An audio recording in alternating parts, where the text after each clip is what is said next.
본문은 모세의 출생을 배경으로 기록하고 있는 것입니다. 근데 저는 모세의 인물에 대해서 말씀을 전하고자 하는 것이 아니라 그의 부모님에 대해서 말씀을 전하고자 합니다. 오늘 우리가 읽은 본문에는 모세의 부모님이 누군지에 대해서 기록하지 않고 단지 레위 가족 중 한 사람이 가서 레위 여자에게 장가 들었다 기록하고 있습니다.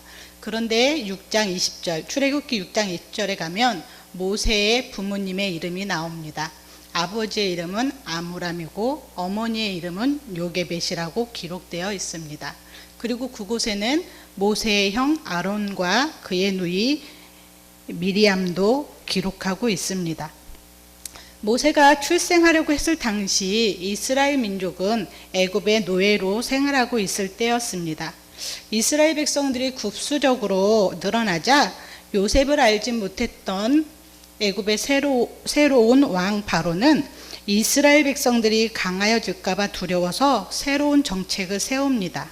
그것은 이스라엘 백성들의 노역을 더욱 가중되게 하는 것이었고, 그리고 인구가 증가되지 못하도록 하는 것이었습니다. 그래서 바로 왕은 히브리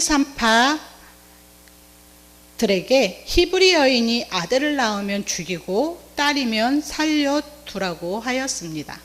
그런데 히브리 산파였던 시브라와 부하라는 왕의 명령보다 하나님을 더 두려워했던 사람들이었기에 아무리 무서운 왕의 명령이라 할지라도 그들은 결코 사람을 죽일 수 없었습니다.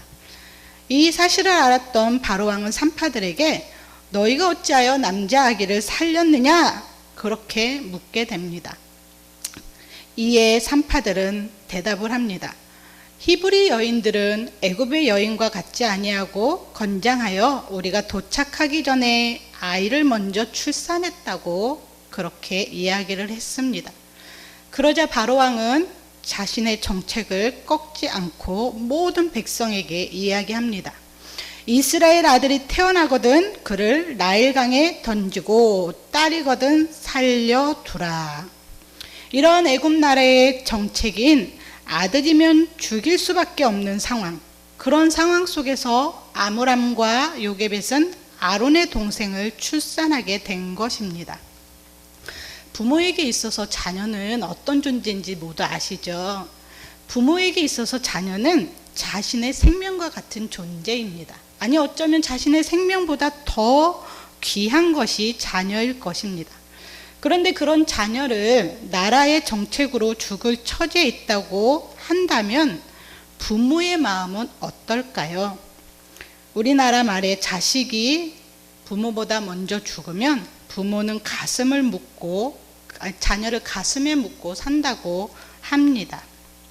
자녀가 아무리 많아도 그 많은 자녀 중에 한 자녀만 먼저 죽어도 마음 아파하는 것이 부모 마음입니다. 더군다나 오늘 본문의 배경 속에 죽을 상황에 놓여 있는 자녀는 장성한 자녀가 아닌 이제 갓 태어난 아이였습니다. 그런 갓 태어난 아이, 아직까지 세상 물정 모르는 아이가 죽음을 맞이하게 된 상황에 놓여 있을 때 이 아므람과 요게벳의 마음은 어땠을까요? 성경에는 자세하게 기록되어 있지 않지만 오늘 성경에 보면 뉘앙스를 보면 간절하게 그 아이를 살리고 지키고 싶었을 것이라는 것을 알 수 있습니다. 그것을 어떻게 알 수 있냐면 2절에 이렇게 기록되어 있습니다. 그 여자가 임신하여 아들을 낳으니 그가 잘생긴 것을 보고 석 달 동안 그를 숨겼다.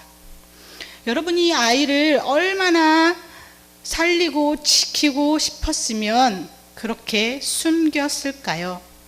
그런데 오늘 잘생긴 것을 보고 라는 이 단어를 한번 더 자세하게 보면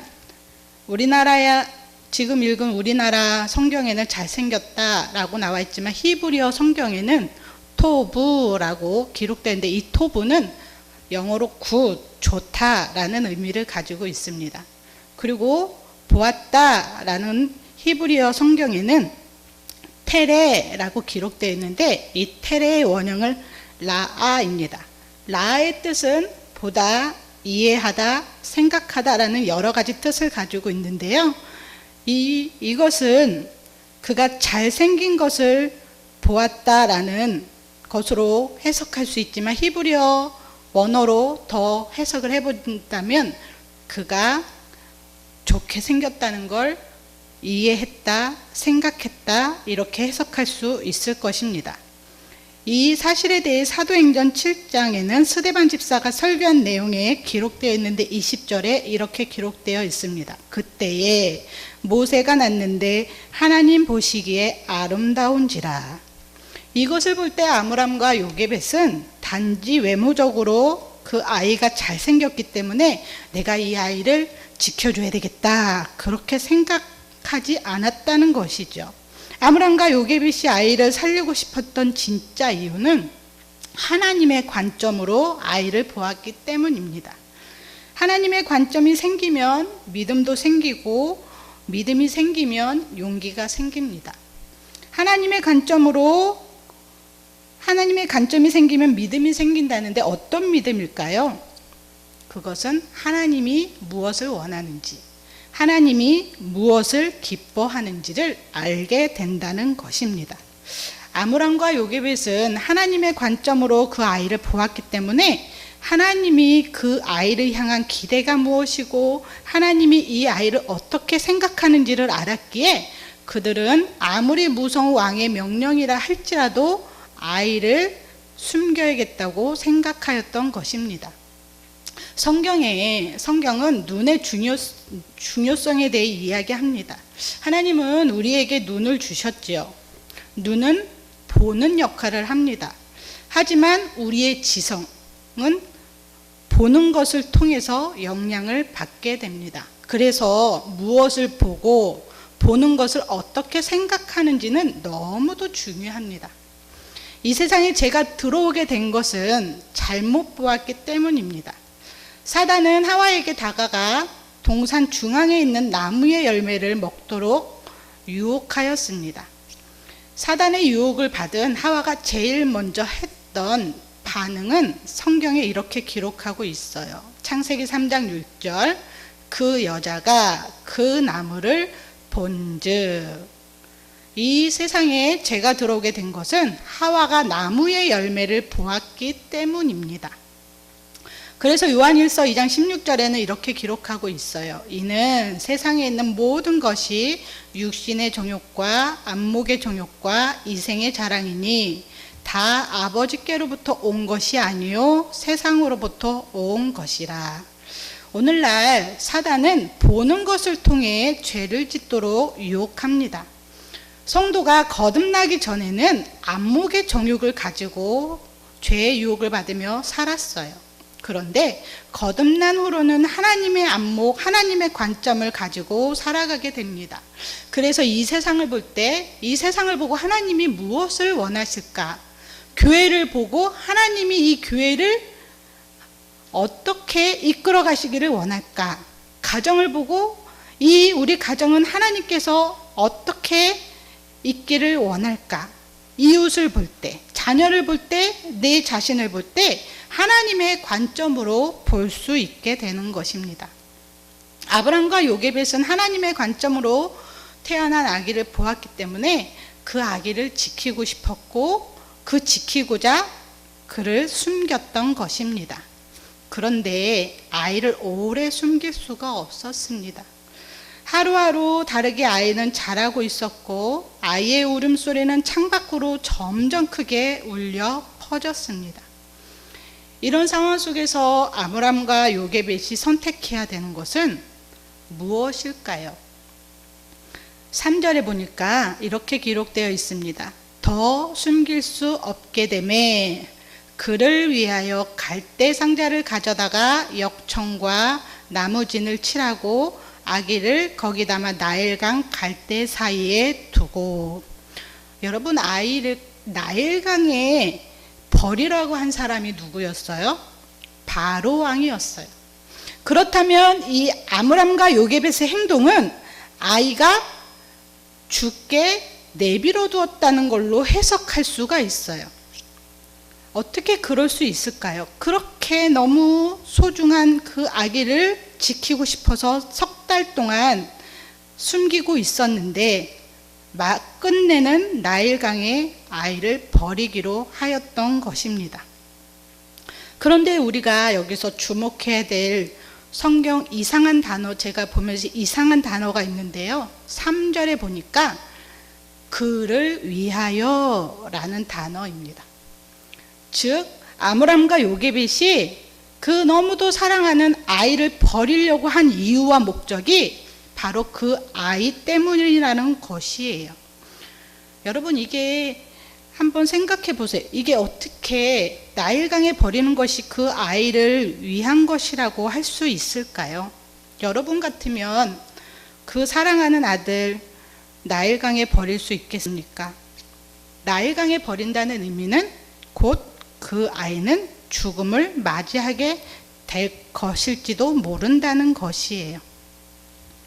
그런데 성경은 그것이 바로 그 아이를 위한 행동이었다, 그렇게 기록하고 있습니다. 어째서 그럴까요? 저는 아므람과 요게벳에 대해서 소개할 때 그들은 하나님의 관점으로 아이를 살리고 싶었고 지키고 싶었다고 말씀드렸습니다. 그리고 하나님의 관점이 생기면 믿음이 생긴다고 말씀드렸습니다. 아브람과 요게벳이 아이를 나일강에 버릴 수 있었던 것은 바로 그들에게는 믿음이 있었기 때문입니다. 그들은 어떤 믿음을 가지고 있었냐면, 비록 생물학적으로 아이가 자기들의 몸을 통해서 출생되었지만 그 아이 인생의 주인은 바로 하나님이라는 믿음이 그들에게 있었던 것입니다. 또한 하나님은 아브라함에게 큰 민족을 이루시겠다는 약속을 지키시기 위해 아이를 지켜 주실 것이라는 믿음이 그들에게는 있었던 것입니다. 아브람과 요게벳은 아브라함의 후손이잖아요. 그래서 어쩌면 조상들로부터 하나님의 약속에 대해서 들었을 것이고 알았을 것이고 그들은 그 약속을 믿고 살았을 것입니다. 여러분, 요게벳에 대한 찬양 혹시 들어보셨나요? 그 찬양에 보면 가사가 이렇게 기록되어 있습니다.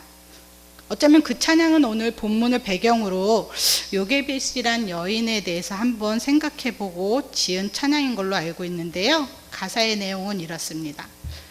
작은 갈대 상자, 물이 새지 않도록 역청과 나무진을 칠하네. 어떤 마음이었을까?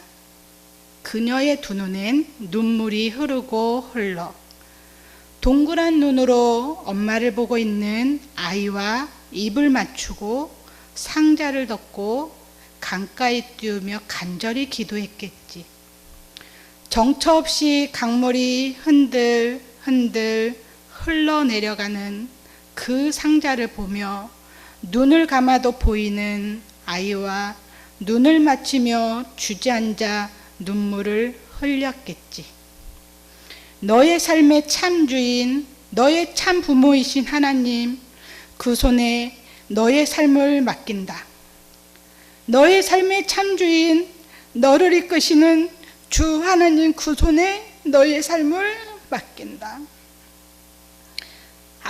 이 아므람과 요게벳은 바로 하나님을 신뢰했고 하나님을 의지했기 때문에 그 아이를 보낼 수 있었던 것입니다. 왜요? 그 아이의 참 주인은 하나님이었기 때문입니다. 그들은 나일강에 버리면 아이는 죽을 것이라는 그 상황을 알았지만 그걸 다스리고 그것을 주장하시는 하나님을 믿었기에 아픈 마음이 있으면서도 사랑하는 아이를 나일강에 버릴 수 있었던 것입니다. 이 이야기는 믿음이 없는 사람들의 눈으로 볼 때는 말이 안 되는 이야기입니다. 그러나 하나님의 관점으로 보게 되면 하나님께서 하신 일이지요. 하나님은 아브람과 요게벳의 가정에서 모세를 출생하게 하셨고 아므람과 요게벳을 통해 모세를 지키게 하셨고, 이제는 나일강에 버림받게 하셨지만 하나님은 그 나일강에서 모세가 건짐받게 하셨고, 애굽의 공주의 밑에서 교육받고 자라게 하셨다가 어른이 된 후에, 아니 늙은 할아버지가 되었을 때 그를 이스라엘을 애굽에서 구원하게 할 지도자로 세워주셨습니다. 하나님이 하신 일입니다. 그럼에도 불구하고 아브람과 요게벳의 입장에서 볼 때는 자녀를 버리는 것은 결코 쉬운 일이 아닙니다. 성경은 이런 아므람과 요게벳이 얼마나 위대한 일을 했는지 우리에게 보여주고 있습니다. 사랑하는 성도 여러분, 이 아므람과 요게벳의 행동은 모세 한 사람만을 구원한 게 아니었습니다. 그들은 눈앞에 보이는 모세 한 사람을 구원하였지만 하나님은 그들의 결단과 그들의 삶을 통해 위대한 일을 하셨습니다. 이스라엘 백성들을 구원하셨고, 이스라엘 백성을 통해서 이 땅에 예수 그리스도를 탄생케 하여서 하나님의 구원의 역사를 이루게 하셨습니다. 사랑하는 성도 여러분, 저와 여러분의 삶의 주인은 누구입니까? 저와 여러분의 삶의 주인도 하나님이라는 사실을 알고 있는지요? 하나님이 우리 삶의 주인이라고 진짜로 믿는 성도는 어떠한 삶을 살게 될까요? 로마서 12장 1절에 이렇게 기록되어 있습니다. 너희 몸을 하나님이 기뻐하시는 거룩한 산 제물로 드리라. 성경은 우리에게 끊임없이 드리라고 말하고 있습니다. 여러분, 우리 삶에 있어서 우리 거라고 내세울 수 있는 게 무엇이 있습니까? 다 하나님께로부터 주어진 것입니다. 우리의 건강, 우리의 지혜, 우리의 재능, 우리의 가정, 우리의 자녀, 우리의 물질, 그 어느 것도 내 것이라고 내세울 것이 아무것도 없습니다. 성경은 그러므로 우리에게 하나님께 드리라 말하고 있습니다. 시간을 드리고, 마음을 드리고, 몸을 드리고, 물질을 드리고, 자녀를 드리고. 드리라는 의미가 무엇일까요? 하나님을 위해 살라는 것이죠. 하나님을 위해 살아야 되는 첫 번째 이유는 예수님이 먼저 하나님을 위해 살았기 때문입니다.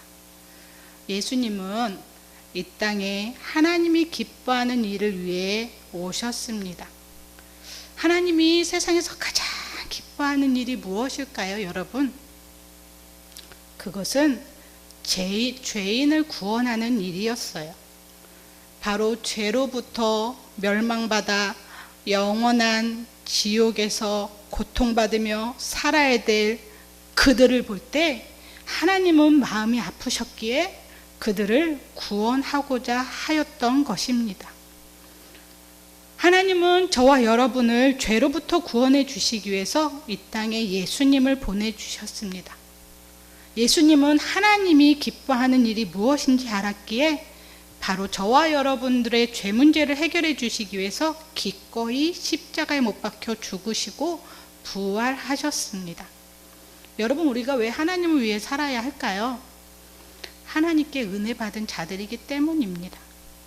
두 번째는 현재 우리의 드림은 미래에 우리 후대에게 지대한 영향을 끼칠 수 있기 때문입니다.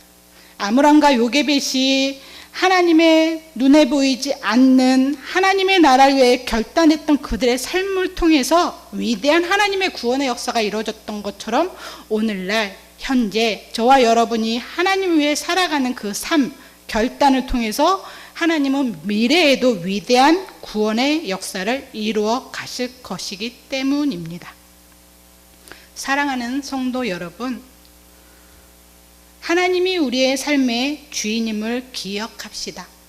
그리고 아무리 힘들고 어려워도 하나님을 위해 삶을 살아가기를 바랍니다. 우리 이 시간에 말씀을 기억하면서 요게벳의